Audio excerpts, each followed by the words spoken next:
Hey there, folks. Welcome on into WRAL Triangle and Two. I'm Fernandez. He's Mark Bergin.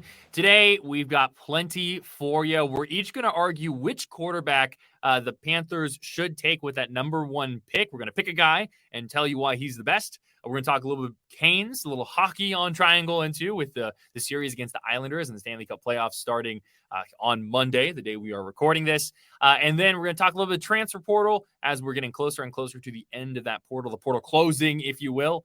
Got a little bit of time left, so looking at what the three major Triangle teams need to do. Let's get started with the Panthers, though, Mark Bergin. We are, I think you said 10 days from the NFL draft. Is that right? 10 days away from when we figure out who the future of the Panthers is, the face of the franchise, which quarterback they're going to select, Lewis. And you're going to argue for Bryce Young today. And I'm going to say, you're wrong, Luis Fernandez. We're each going to argue on behalf of which quarterback the Panthers should take when they have the first selection, April 27th, Kansas City, Missouri, 2023 NFL draft. Here we go. Yeah, it's here. But before we get started on this, because I was just thinking about this, quick aside, don't you think that the first pick in the draft, like whenever someone gets it, I know they have 10 minutes. They shouldn't have 10 minutes, right? Like, I think it should be like the draft starts and you have to turn in your work immediately because you've been on the clock for the Panthers now since what?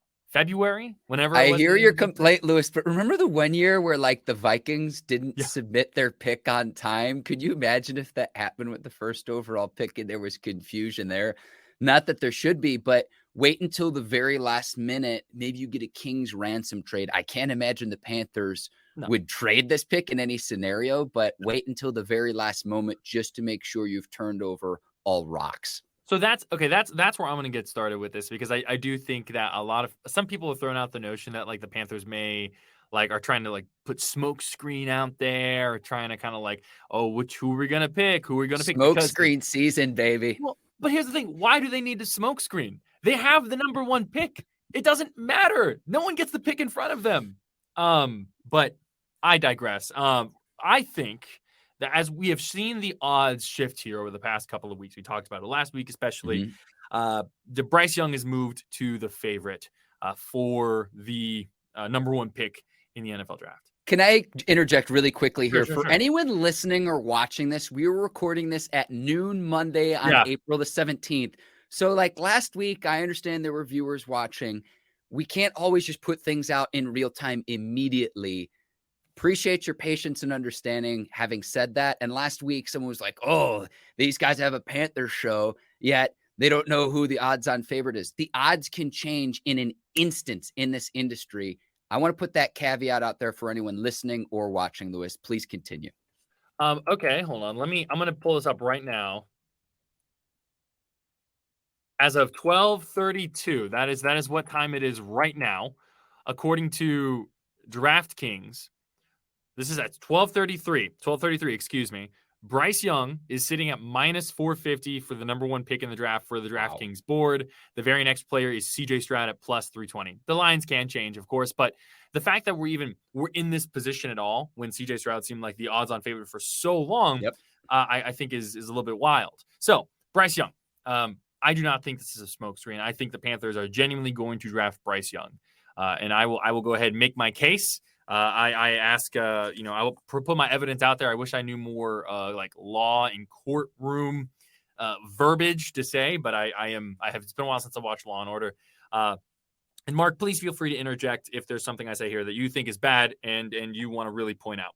So when we look at Bryce Young as a whole, right? Heisman winner. So had a lot of success, especially in his first season starting 2021 as a true sophomore at what he was 19, 20 years old, I believe at the time.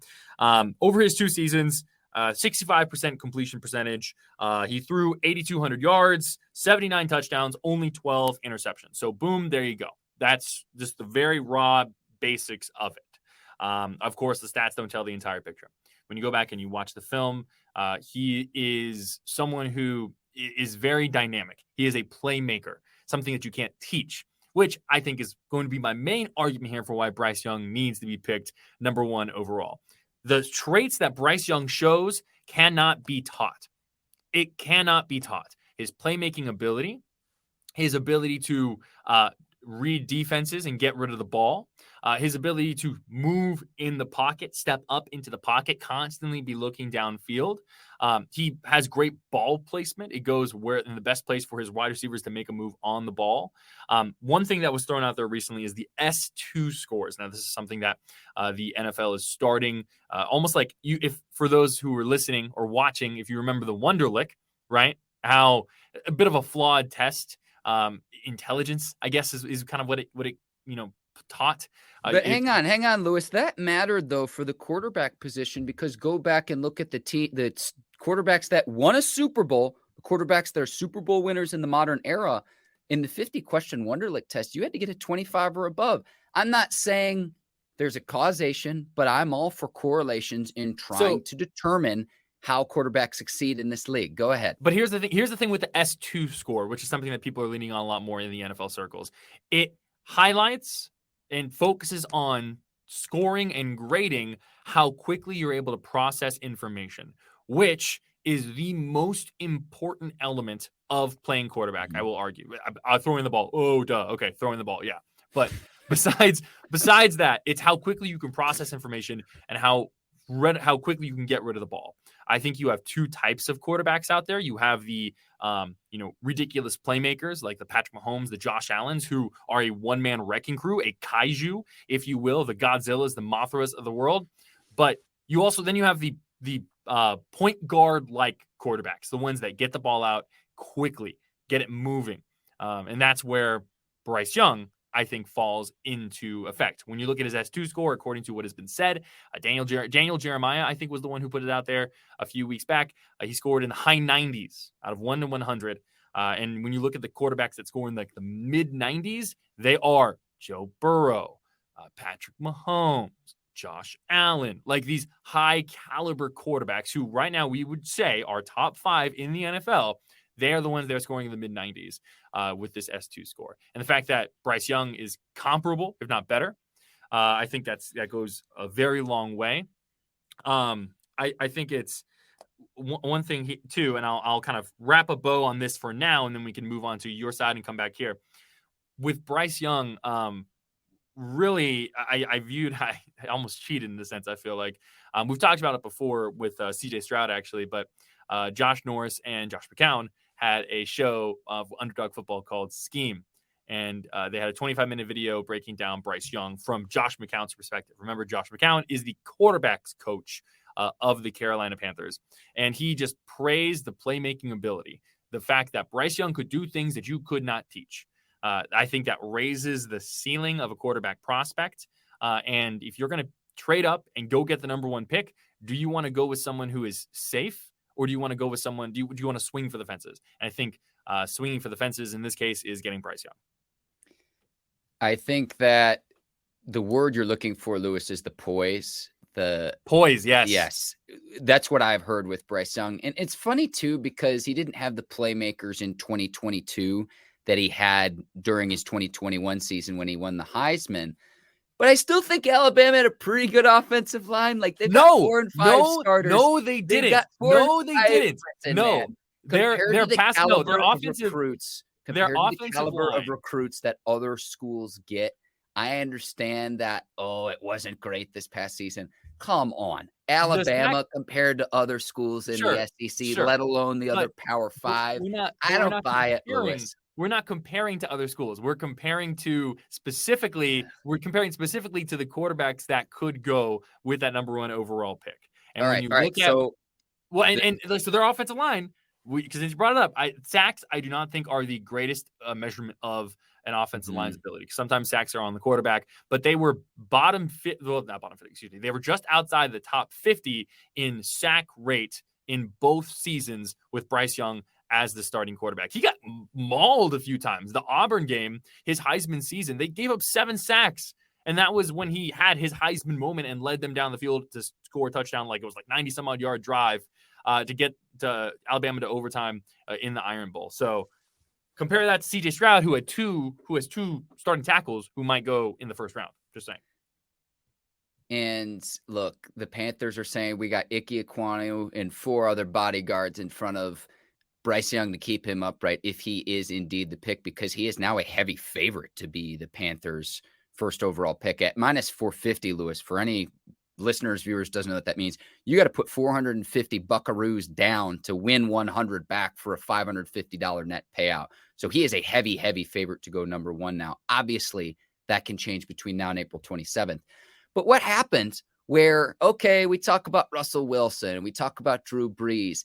I could name you, say, the Johnny Manziels of the world, where the success of undersized quarterbacks with Drew Brees and Russell Wilson is the exception and not the norm. And so if you're the Panthers, you're saying, let's keep him upright.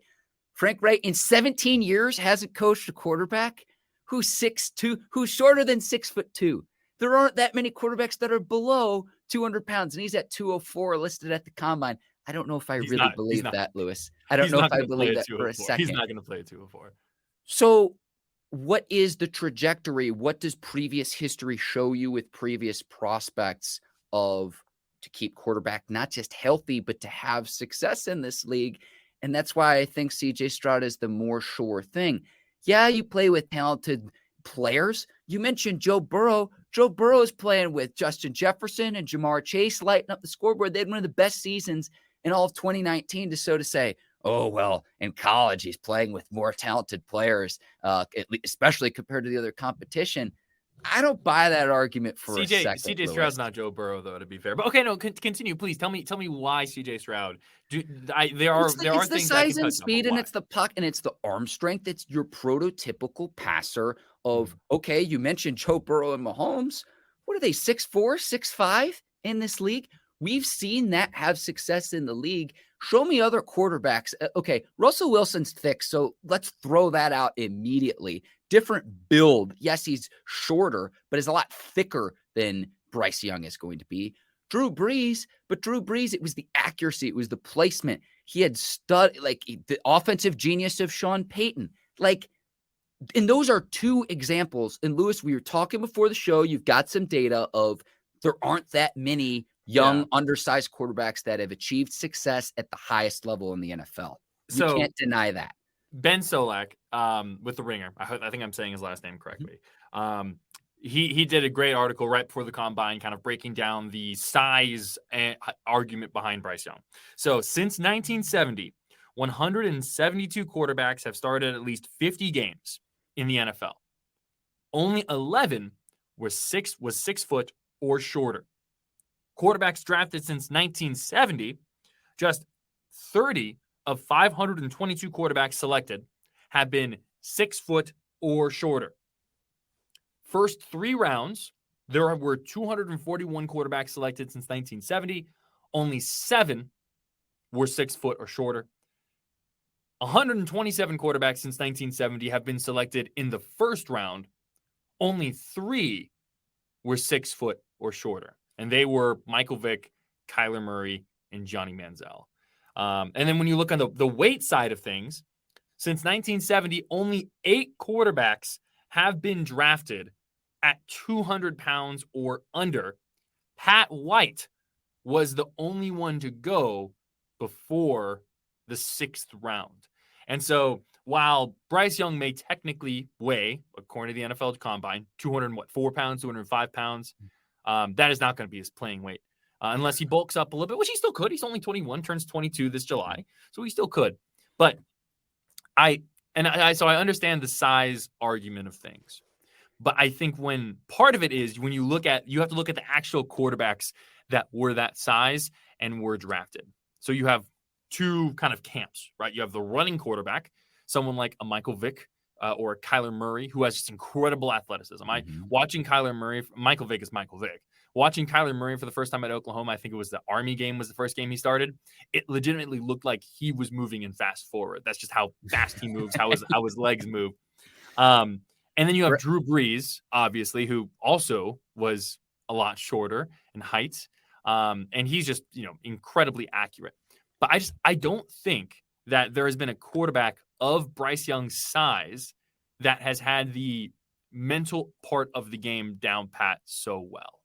And here's the thing, too, is the argument against Stroud, Lewis. I got to hop in here saying, oh, well, what Ohio State quarterbacks have had success in the league. we were saying the same thing a few years back about Alabama. Here we've got Bryce Young, who's going to be one of the top picks in this draft. We have Tua. We have Jalen Hurts, who just got paid today, almost $180 million guaranteed. The Panthers can't afford to miss on this pick. I think per year is what it's going to be. Crazy. They cannot afford to miss on this pick because in the NFC, there's a huge talent void right now at the quarterback position. And if you think that the Panthers gave up a premium to get the first overall pick, it's only going to be more expensive as we move more and more into the future when the salary cap increases more and more and more and more. Because right now in the NFC, there's Jalen Hurts and there's everyone else. You could say, well, what about Aaron Rodgers or what about Stafford or Jared Goff? I'm not talking about previous success. I'm talking about the 2023 season and beyond. Mm-hmm. Those are the stakes right now for the Panthers. And if they strike gold, they're going to be sitting pretty because there's a dearth of quarterback talent in the NFC compared to what is a gauntlet in the AFC. Well, so, okay, and I think all that is fair. And for the record, I do think that both of these quarterbacks will have success. I do think that if you pick Stroud or you pick Young, I think you're going to be okay. You're going to be good. But my thing is, the reason why CJ Stroud should be pick number one should not be because I am concerned about Bryce Young's size. It should be because CJ Stroud needs to be the number one pick. That is one of my big takeaways. All right. But here's the thing too is, can you keep Young healthy? For what? Okay. And that's where I look at the Solak numbers, Lewis, because I look at, it's a big sample size. And I understand each player is their own individual. I totally understand that. But what is the recipe to have the greatest chance of success? And I think that's CJ Stroud for all the reasons we've discussed, Lewis. Well, there you go. So a little bit of a debate here on Triangle and Two then. So, let us know what you think, who you think they should go with. As the days pass, the more and more I have come to just kind of like I'm a lot more comfortable with the notion of the Bryce Young pick at number one. I was definitely all CJ Stroud early on, but I feel like I get the Bryce Young pick, and the more and more time that passes, the more and more I like the Bryce Young pick. I still think, and you can call me crazy, that Anthony Richardson should be considered. You might think that I'm nuts, but cancel your CJ Stroud orders. Bryce Young looks like it's going to be. And here's the thing too, Lewis, we might be talking a week from now and the odds might have flipped again. We really don't know until it's announced on April the 27th, unless it leaks. But I will say this, I don't expect it to flip again because you look at the odds, it is not what definitively will happen, but it is a good indicator of what is likely to happen. 10 days. It needs to hurry up because we're in the worst part of the NFL draft prep right now, which is when everyone is just kind of losing their minds. That's where we're at right now. But I digress. Yeah, let's go ahead and go to the ice. The Hurricanes are starting another Stanley Cup playoff run, or at least hoping to start another Stanley Cup playoff run Monday when we are recording today. They host the New York Islanders. The Canes were 3-1 against the Islanders this season in the regular season. They had about a plus 20 point differential overall compared to the Islanders. And they have met in the playoffs before. If you go back to 2019, the Hurricanes swept the Islanders to get to the Eastern Conference Finals. They've won 3 straight division titles since then. The Islanders, I believe, got to the Eastern Conference Finals the year after and then missed the playoffs last year, but they are back and they are starting to get healthy. Mark, first thoughts on this Canes series? I have 3 questions, Lewis, headed into the playoffs that I want to address, and I'll go one at a time. Let's start with question number 1. Canes making their 5th consecutive playoff appearance. The big overarching question, what makes this year different? What makes this year different than previous years? And you're shaking your head, Lewis, but that's question number 1 to say, you've had good success under Rod Brindamore and company, but how can you go beyond just the second round and actually make a push for the Stanley Cup? So that's question number 1. If you want to hop in, I can go. It's tough because I do think that they were set up to be different this year. But the injuries have just been really tough. The Svechnikov injury, I think the biggest of them so far. So Svechnikov hurt his knee. I would think it was the there were 19 games left in the regular season. The Canes 9-9-1 in that final 19. Their struggles down the last month or so, I think were pretty apparent. When you look at before Svechnikov's injury, they're averaging 3.3 goals per game, which was 11th in the Hockey League, National Hockey League.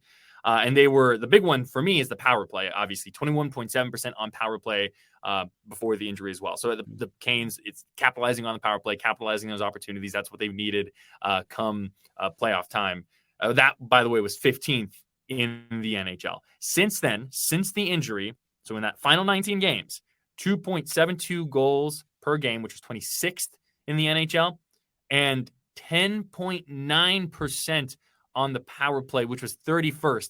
The only team that was worse in the power play than the Canes, this season was the Islanders. So at least there's that. Oh, that's going to be that'll have the worst then in this first round. It's for tough. The power play. For the power play. Yes, for the power play, So, but it's tough. It's tough. That was my question number 2 is how do you fare without Svechnikov? So you're in my brain, Lewis, which is a dangerous place to be. But when you say a team losing its all-star player, do the same exercise with another team. It's not just going to be, let's plug in the next player, next man up. It's going to be a combination and to help share that load.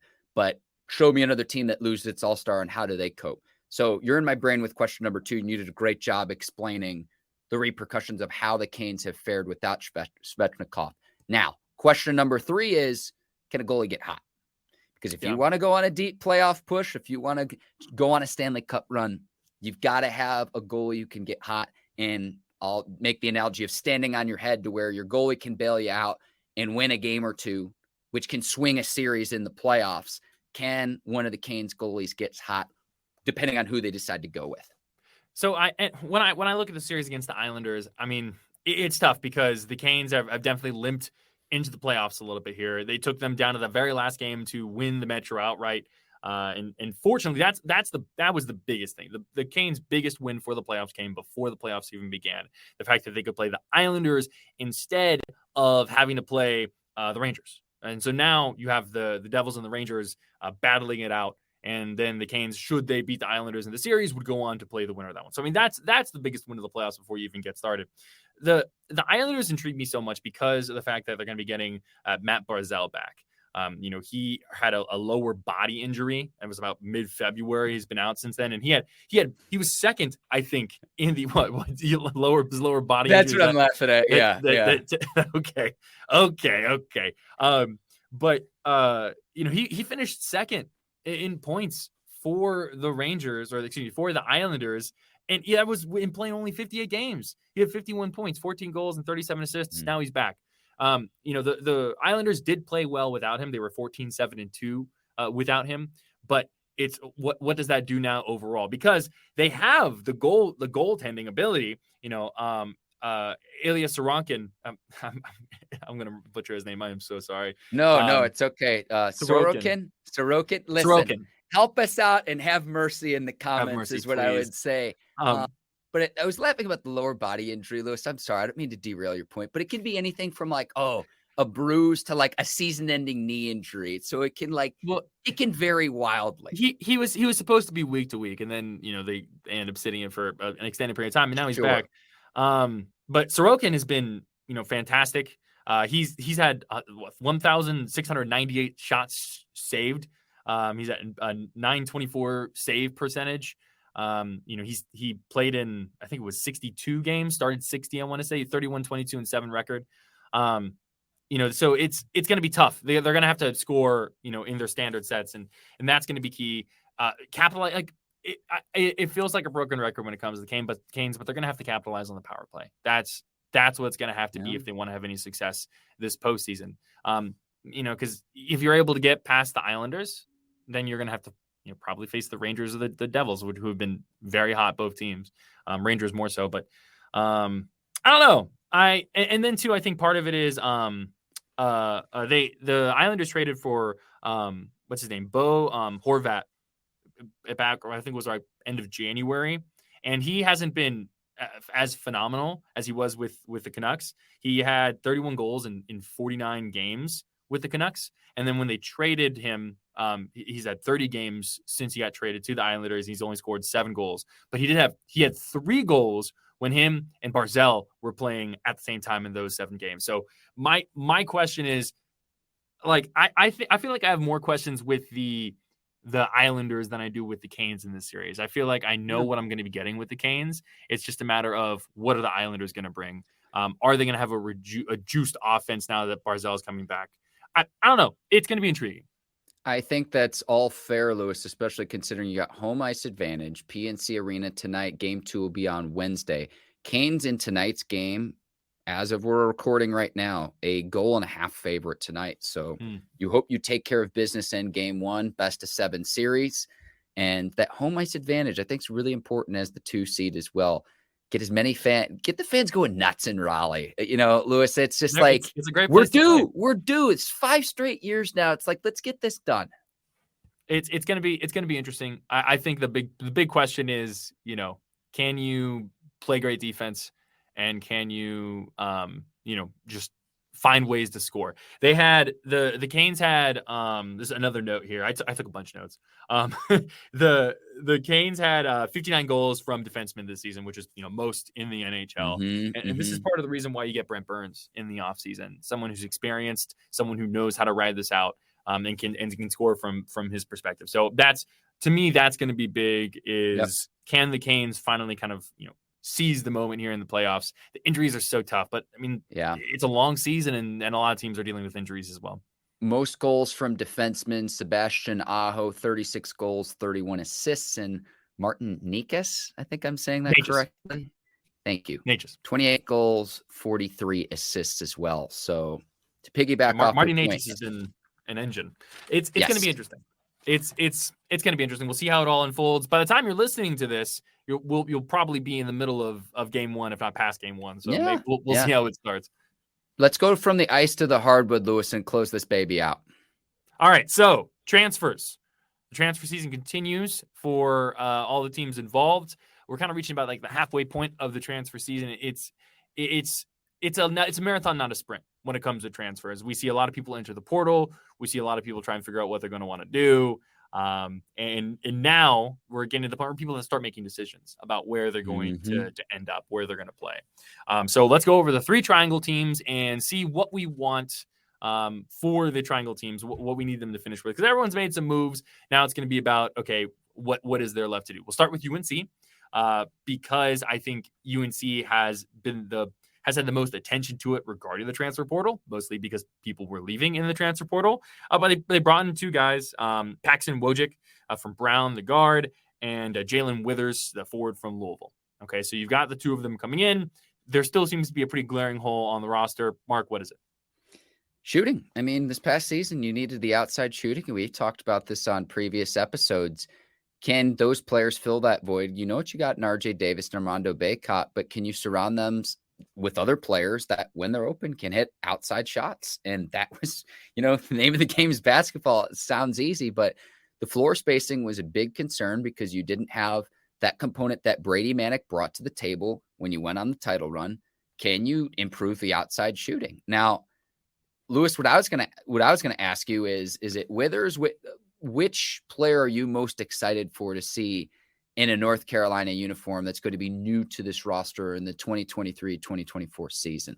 I am excited to see the first wing that gets on the roster, honestly, because I think that's what Carolina needs so much right now. They don't have any wings. Like I think that Paxton Wojcik and Jalen Withers, I think are solid depth pieces to add to the mix. Some people were kind of Louisville, oh wow, Carolina's picking up the guys from Louisville. Oh, Louisville was so bad last year. It's individual players. We saw so many players contribute massively in the NCAA tournament this year. They came from programs that had bad years last year, so I'm not too worried about that. But to me, it's going to be the first wing that can start for Carolina. That's who I'm going to be most excited to see on the roster. Nick Timberlake, I know there was a lot of smoke around him, wanting to come to Carolina, doing his official visit and all that stuff. He's been to a lot of places now. I think I saw someone on social media. He's going to be kind of making his decision sometime soon. Getting him the Towson wing would be huge for Carolina, but we'll see. We'll see. There's still a lot of work that Carolina needs to do in the transfer portal, but there's still a lot of time in the transfer portal. It is a marathon, not a sprint, and they're gonna get some guys. They physically need the people, so they're gonna find the people. It's just a matter of who it's gonna be. Not just that, but I know criticism of Hubert Davis is, he doesn't go into his bench for depth, and it's like, okay, has he had the roster to be able to do that, to put out a 5 that lives up to the Carolina name and the Carolina legacy? Sure. So that is something where in the coming years, and I don't think that's a question we'll even know after 3 seasons, but say it comes year 4, year 5, is that just the style of how he coaches, or is that more so based on the players and the personnel that he has on the roster? That's something I'm curious to see, not just for this upcoming season, but this upcoming season and beyond during the Hubert Davis era. Absolutely. You want to go to State or Duke next? Let's do State, because I think State's pretty easy. We can get State knocked out real quick. Okay. How do you fill the void? Jarkel Joyner out of eligibility. Terquavion Smith is going to go to the NBA. So your guard play. And it's like, look, I love DJ Burns. If he's back in a Wolfpack uniform, how can you get him the ball? How can you feed the Beast Boy? Shout out to his hip hop single that he dropped on the eve of the NCAA tournament, Lewis. But it's the guard play. Really, really simple here, because Joyner, who had a great season, was a great transfer pickup for the Wolfpack. That worked out. And then Smith, I don't fault him at all for going to the NBA. I honestly was a little surprised he came back for a sophomore season. So to me, it's the guard Wolfpack, and it's as easy as that, just given the contributions of both Smith and Joyner.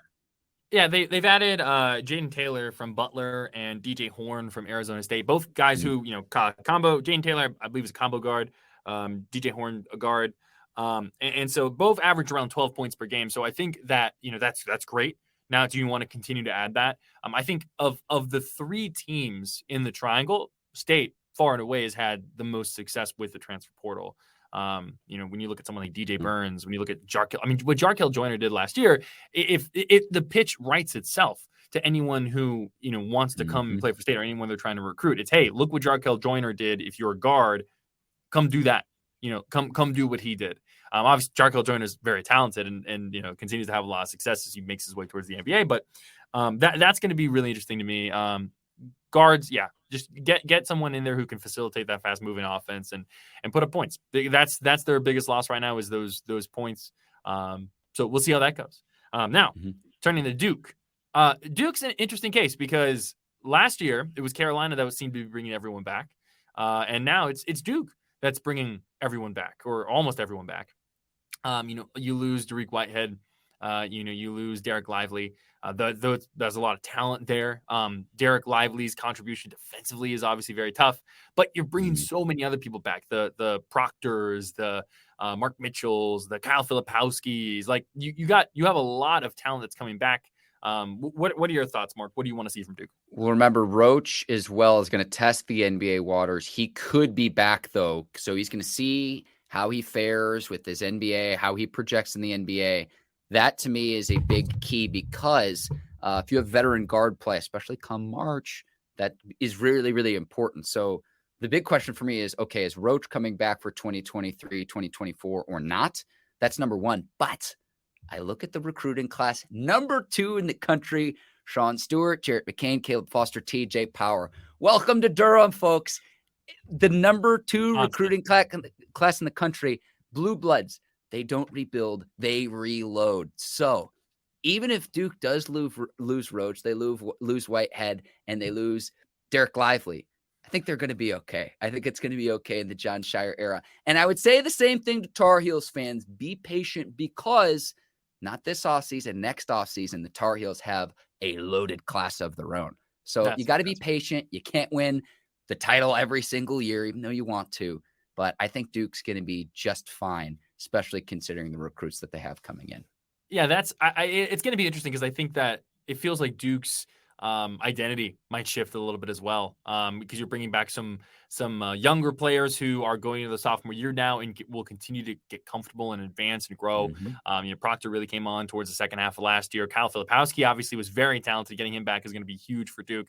To me, it's really just going to be about the defensive side of things. Derek Lively's dominance down low, truly, I don't think can be understated. The way he, completely would take over games from a defensive perspective, even if he wasn't putting up a bunch of points. So the question then becomes, how do you replace that defensive capability? So that's what's going to be interesting. That's the biggest thing I'm watching for Duke then this offseason. But yeah, they don't have a whole lot of holes to fill. They're it's on all the way too early top 25s. I'm seeing they're top 5. So it's probably going to be that way when the AP preseason poll comes out in many, many months.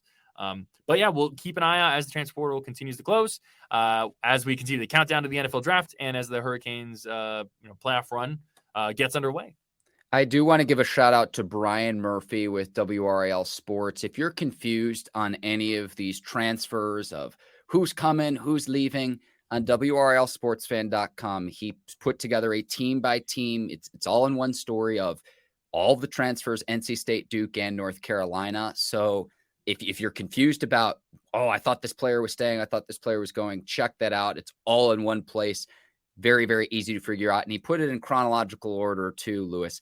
I want to say one other thing before we wrap here. Thought it was very interesting. The North Carolina grad, when we're talking about all 3 triangle hoop teams, starts with North Carolina and we finish with Duke last. I'm just noticing things. No, listen. It's from most needs to least needs. That's the order. That's the order. Listen, I'm a capital J journalist.